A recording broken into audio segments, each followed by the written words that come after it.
Battle of Marathon, August 12, 490 BCE, Plain of Marathon on the northeast Greek coast, 26 miles northeast of Athens. At the beginning of the 5th century BCE, the Persian Empire exercised hegemony over the western coast of Asia Minor, then known as Ionia. In 499 BCE, however, the rich Greek commercial cities of Ionia revolted against King Darius I of Persia, who had imposed heavy taxes on them, restricted their trade with the Black Sea, and refused to allow changes toward more democratic government. The leader of this revolt, Aristogoras, traveled to Greece to solicit aid. Sparta refused, but Athens responded with 20 ships, and Eretria, a city on the island of Euboea, responded with 5 ships.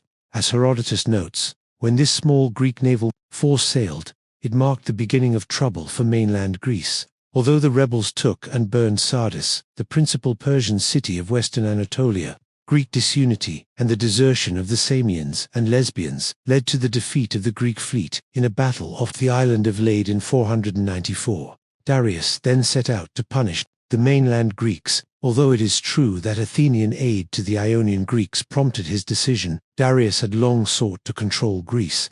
In 492, Darius dispatched an army under his son-in-law Mardonius across the Dardanelles into Thrace, bringing about the subjugation of that area. The Persians were in position to invade Greece from the north, but a great storm wrecked much of the Persian fleet as it rounded the Mount Athos Peninsula, forcing the Persian army to return home. In 491, Darius demanded of the mainland Greeks earth and water as symbols of submission. The Greek city-states must have been in a panic at the news that Persia was again preparing to invade. Persia was the greatest empire in terms of area that the world had yet known, and its army appeared invincible. Strong pro-Persian FAQ tie-ins existed in virtually all the city-states, including Athens. Even the oracle at Delphi was pro-Persian. How could the Greeks, so divided and so relatively weak, expect to triumph? Nonetheless, both Athens and Sparta refused to submit.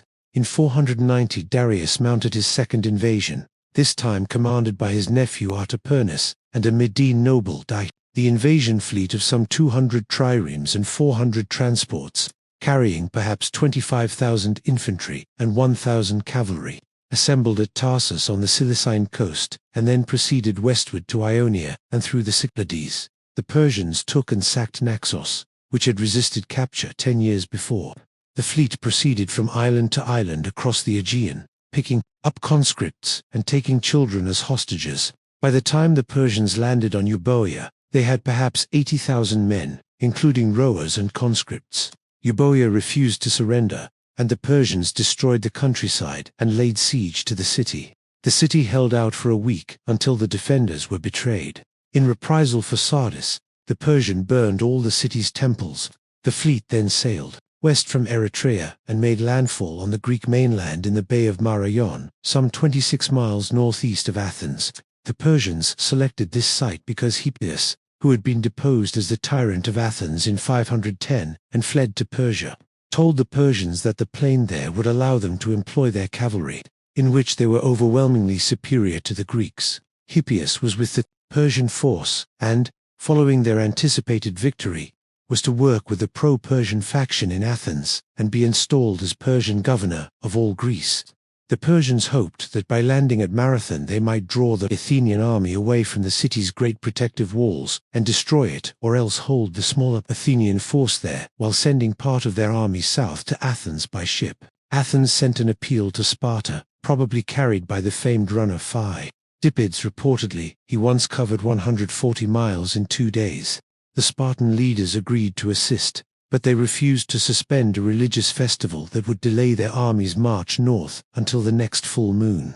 On the night of August 11th to 12th, it was then August 5th, news of the fall of Eretria brought fierce debate in Athens. Some wanted to simply prepare for a siege, but others, including Miltiades, urged that the army be sent out to fight. Miltiades hailed from Ionia, and in 512 he had fought with Darius against the Scythians in the Danube region. When the Scythians defeated the Persians in a battle and Darius withdrew his Persians toward a key bridge that Miltiades and the Greeks were holding, Miltiades reportedly suggested that the Greeks destroy the bridge and cut off the Persians, allowing the Scythians to destroy them. he was overruled by the other Ionian generals. Darius found out about treachery and vowed revenge, whereupon Miltiades fled to Athens and became a seat in politics there. Reportedly, Miltiades pointed out that allowing the Persians to besiege would cut Athens off from Spartan aid. The long walls were not yet built, and increased the chances of treachery. Miltiades won the day. He argued that the city's only hope, once the Persians landed at Marathon with their cavalry, was to destroy them on the beachhead. In the city, slaves were freed. They and other freedmen and citizens traversed the mountains to Marathon. The Athenian force numbered some 10,000 hoplites infantrymen. The little city-state of Plataea sent unexpected aid of as many as 1,000 hoplites. Callimachus, commanded as war archon Palamar, chose. Each of the 10 tribes of Athens had its own general, and Miltiades was only one of these. The Athenians positioned themselves on high ground west of the plain, in Poseition, to block a Persian advance overland toward Athens, and they set about felling trees to inhibit the Persian cavalry. Not only did the Persians vastly outnumber Greeks, but they had cavalry and archers, whereas the Greeks had none.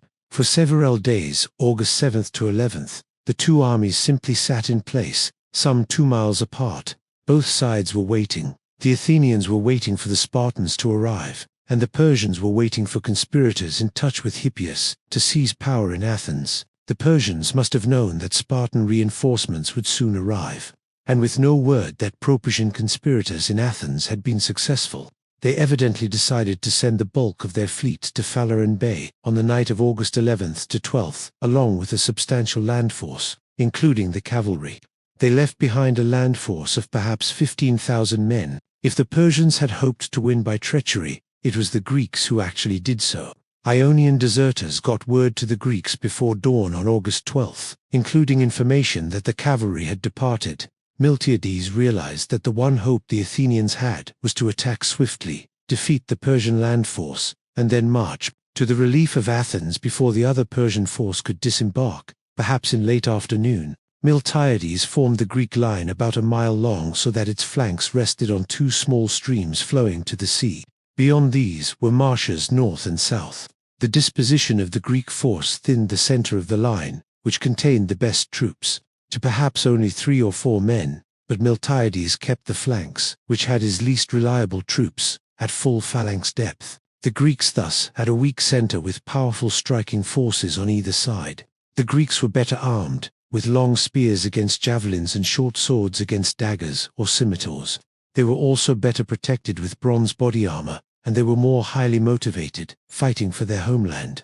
Battle was joined that morning. The Greeks advanced slowly toward the Persian camp and the beach, until they were 150 to 200 yards away, and within bow range of the Persian archers, who were in front. They charged the center of the Persian line to minimize the time that they would be under arrow attack. The Greeks easily broke through the ranks of lightly armed Persian bowmen, who only had time to get off a few arrows each before seeking safety behind the main Persian formation. The Persian infantry easily threw back the Greek center, but Greek discipline held as the line became concave. The heavy Greek flanks folded on the lightly armed Persian flanks, compressing the Persians in a double envelopment.